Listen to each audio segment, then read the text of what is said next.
এখানে দুটো অঙ্ক আছে।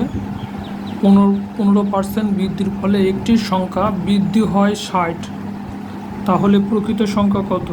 আর একটা অঙ্ক কী বলছে, 20% বৃদ্ধির পর এক ব্যক্তির বেতন হয় 9,600 টাকা, তাহলে প্রকৃত বেতন কত ছিল?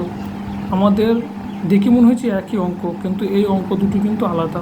ঠিক আছে, এখানে কি বলছে, প্রথমে অঙ্কটা যে 15% বৃদ্ধির ফলে একটি সংখ্যা বৃদ্ধি হয় 60, 15% বৃদ্ধি পেয়েছে বললে আমার সংখ্যাটাও কিন্তু 60 বৃদ্ধি পেয়েছে। তাহলে আমার কত, তাহলে 15তে বৃদ্ধি পেয়েছে কত, 60।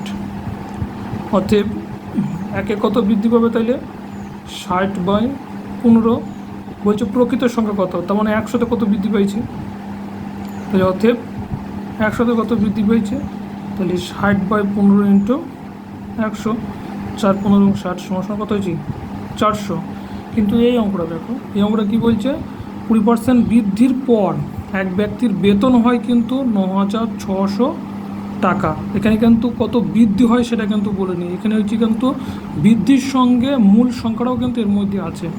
তাহলে এখানে 20% বৃদ্ধি পেয়েছে, যদি তাহলে 100তে 20 বৃদ্ধি পেয়েছে, তাহলে যদি আমি ধরি প্রকৃত সংখ্যাটা ছিল 100, যদি ধরি হচ্ছে কি প্রকৃত সংখ্যা ছিল 100, বৃদ্ধি কত পেয়েছে 20%, তাহলে কত হবে, 20% বৃদ্ধি পাইলে তাহলে বর্তমান কত সংখ্যাটা হবে, 120 হবে।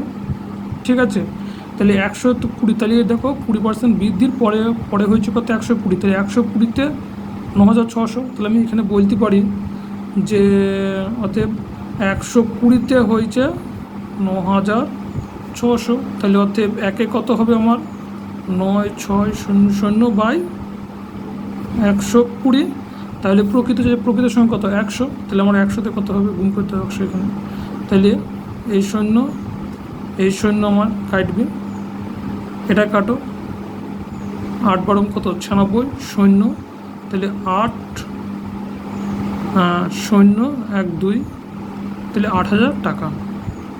ঠিক আছে, তাহলে প্রকৃত সংখ্যা ছিল কত, 8,000 টাকা। ওকে।